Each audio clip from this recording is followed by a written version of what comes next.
Hey everyone, welcome to an episode of Dietitian Life, and I'm by myself. Peter's away at the moment, so I thought I'd do this. Tell you a bit about what's been happening in my life. So this week I was in Melbourne, so I stuffed up my flights because I booked a lot of my flights in January, thinking I only have about 4 practitioners in Melbourne at this time. Got 8 within 2 months, so a bit chaotic, and as a result I didn't have enough time in Melbourne. On top of that, Virgin changed my flights, which meant instead of leaving at 5:30 in the afternoon, giving me a full day to do shadowing, I was flying out at 9 a.m. Good fun.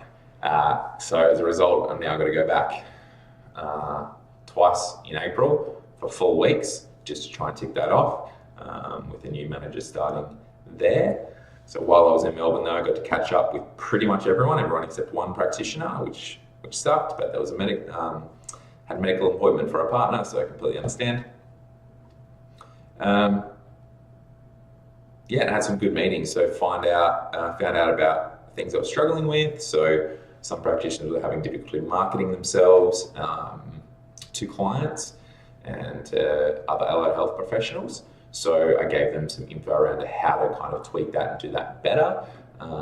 Also met with one of the companies that we work with, one of the head guys down in Victoria. Interesting dude, but it was a good chat. We talked through a lot of the issues that we were going through, how we can optimize and improve things. And contracts are always fun to talk about. So when people ask for more money, not practitioners, I'm pretty cool with that, but then other organizations that you work with, where there's an uneven kind of split, gets annoying at times, but you just got to navigate that. So that's part of the fun of running a big company. Also had a meeting with a new manager and a potential new manager for Victoria. So had a great chat to one just about where things are at. She's just currently finishing another role. Took her through some of the process that we do, the philosophy of the business and the vision of the business, to try and give her insight into what she's getting herself into and what the expectations will be once she does start. So that was really fun, really productive, and came up with some good little business ideas together to attack when she does start. So that'll be really good. Some of it's actually already started, which is cool, before she's even officially on the books. So that's pretty exciting. And had a meeting with another potential manager and sorted out some shadowing, did some shadowing of a couple of practitioners.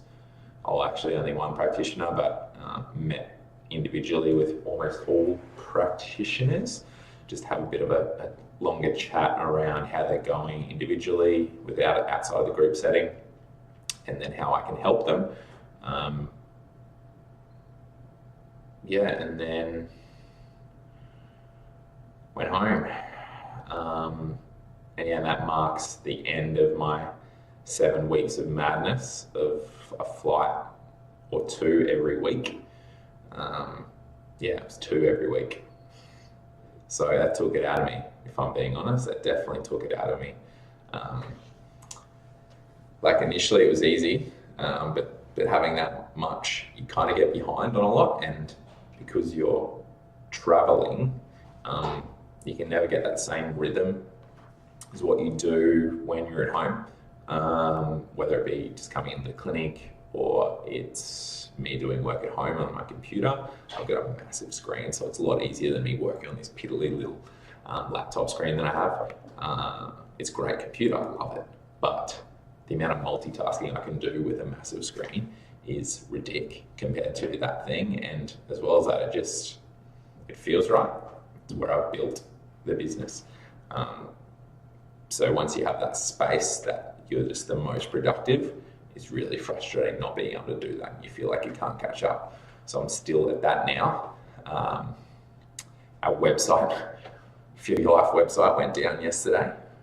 The bloody host somehow suspended the account, but couldn't tell me why. and didn't give any warning, didn't tell me it was down.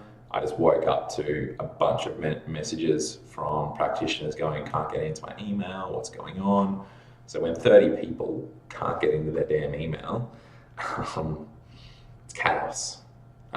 So it took about 4 hours for me berating that company who host our website and going, what the hell?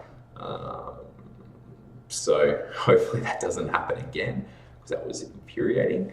And obviously set me back. Again, that was my first day back, first morning back. Smashed. Yeah. But yeah, at the moment I'm just trying to develop a pitch for a corporate contract we're going for, as well as develop a framework around some of the courses we're going to do with Dietitian Life, particularly around business.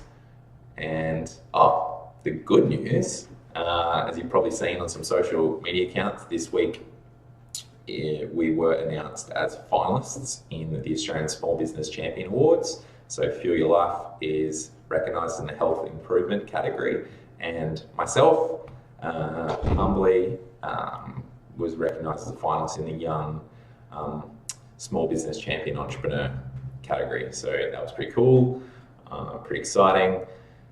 But now it actually means it's actually a bit of a logistical nightmare, because the dinner where they announce the winner is in Sydney on the 20th or 21st of April. Yeah, 21st of April on a Saturday night.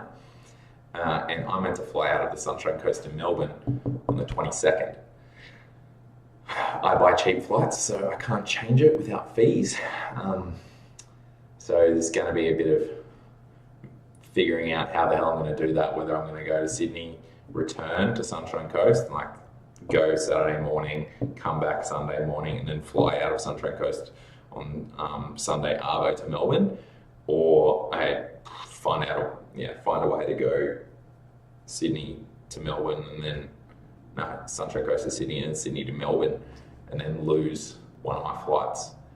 I think it's a lose-lose situation particularly, but I probably should go. I would love to know if I'm a winner prior to going, because obviously I wouldn't go. But yeah, it's one of those things. But yeah, good problem, because it's pretty awesome to be nominated, and very humbled that we're recognised.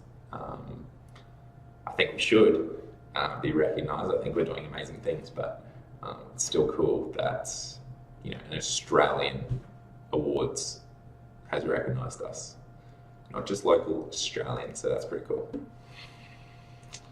If High Smile apply for it though, I'm done. Yeah, if High Smile are just going ridiculous. So if they apply for any of the awards we go for, they're going to ship it in. Let's be honest, when we can't compete with product-based industries or tech for that reason. I think in allied health, in dietetics, 100% we're shooting it in. Allied health, probably pretty close. I think physio groups would nail us though, if they went for it, just because they can see higher volume of people in more often, more frequently than what we can. But yeah, it would be cool if we won. It would be cool. Anyway, that's my week. My biggest learning of the week would be don't go with these stupid website hosts. No. My biggest takeaway, I guess, is that if you keep doing the right things are going to happen. Yeah. This is the end.